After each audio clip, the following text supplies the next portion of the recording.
Vamos ver se a gente consegue relacionar, então, qual é o motivo, afinal não é coincidência, porque no Fórum Social, hoje, em 2010, nós estamos aqui, né, nesse painel, retomando o tema dos bens comuns. Eu digo retomando porque eu gostaria de começar situando que o debate sobre os bens comuns não é de forma alguma uma questão nova, inclusive no âmbito do Fórum Social Mundial.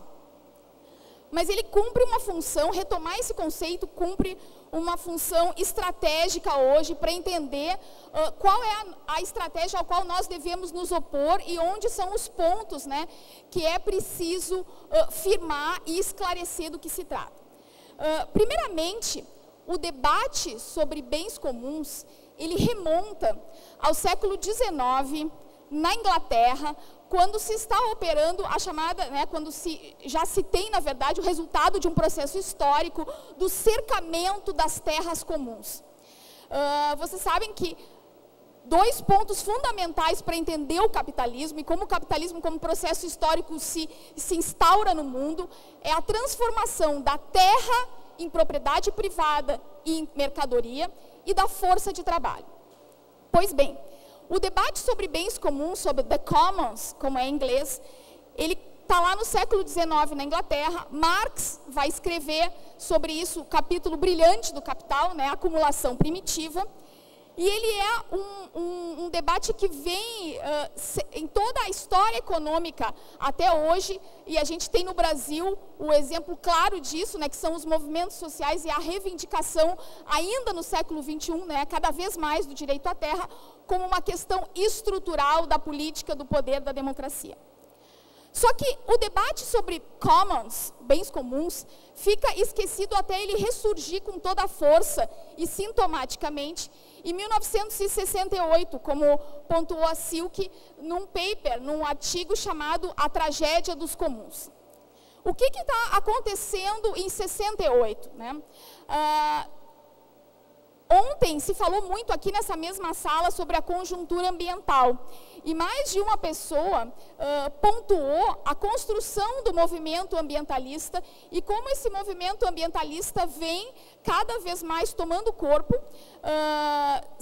tendo que se assumir uma característica, uma natureza socioambiental. E como hoje, como bem pontuou Gilmar Mauro, é impossível se falar de sustentabilidade dentro do capitalismo. Isso não existe, né?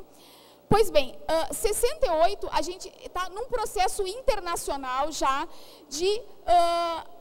o primeiro, em inglês se diz assessment, né, de acesso, de sentar para debater o que seria, então, um regime multilateral de governança, né, eu não gosto desse termo, de governança dos bens comuns. Por quê?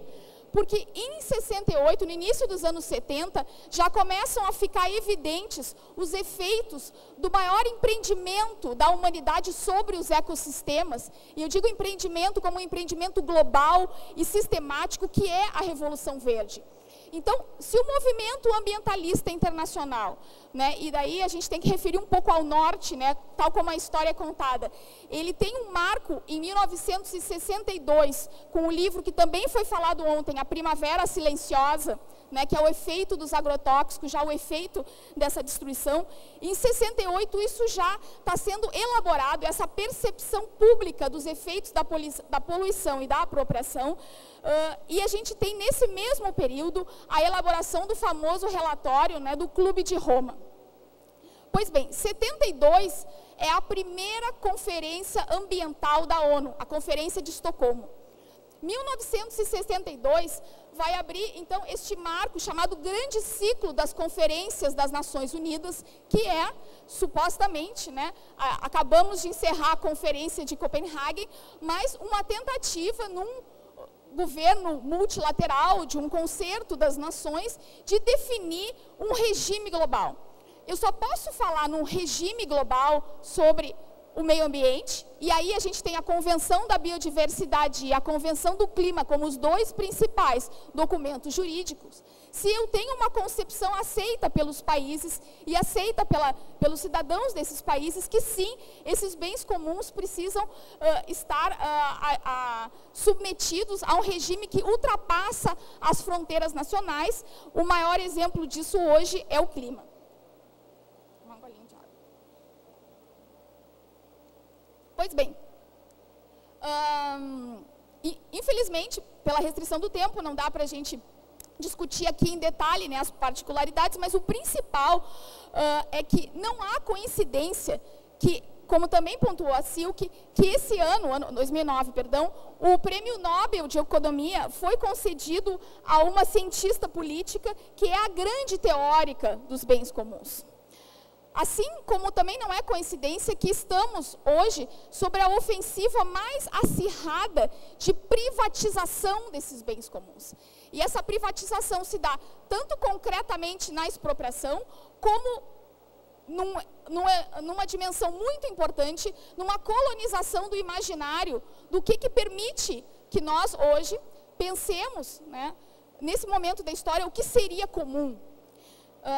Bom, eu gostaria de pontuar nesse sentido que a relevância de situar esse novo regime de governança global, ele precisa ser inserido numa conjuntura maior de manejo, de gestão desses regimes e também numa redefinição brutal da soberania dos Estados. E aí é preciso colocar à frente do entendimento do que é a estratégia do capital hoje, essa nova arquitetura institucional, jurídica e financeira para criar uma nova economia do carbono. Afinal, entre todos os bens comuns que estão sendo privatizados, o exemplo mais gritante hoje é a privatização do próprio ar, da própria atmosfera. Então, o bem comum, ele pode ser hoje pensado como um conceito reflexo a essa estratégia de privatização. Entendendo também que a questão climática, ela reorganiza, ela oferece uma nova constelação das grandes questões ambientais e também da luta política. Foi bem claro também em Copenhague, como foi falado aqui ontem também, a importância do conceito de justiça climática e como isso está servindo como um redinamizador, né, das lutas, um redinamizador também das posições políticas de vários grupos e de definição de alianças.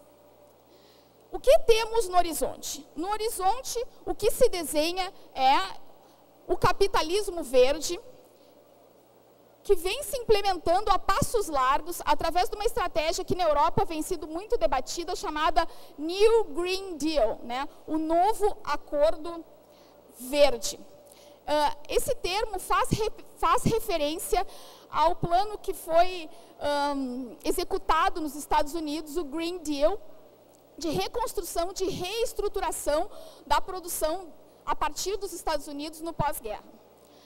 Pois bem, eu gostaria aqui de fazer uma pausa para fazer algumas considerações metodológicas, né, e epistemológicas, como que esse debate está colocado no Fórum Social Mundial. O Fórum Social Mundial, esse processo que é o Fórum, é também um espaço de crítica, um espaço de debate e um espaço de síntese. E nesse sentido, é sintomático que grandes questões estruturais, como o que é o desenvolvimento, o que é a ideologia desenvolvimentista que permite o desdobramento e a continuidade desse modelo, um desenvolvimento que já começou a ser debatido no início dessas conferências ambientais, de alguma forma parece bastante tangenciado nesse fórum. Também é sintomático que no momento onde o próprio paradigma de pensamento não pode mais dissociar o ambiental do político, do social e do econômico, nós vimos que aqui, na repartição dos temas do fórum, justamente esses temas foram compartimentados e foram tratados em espaços diferentes.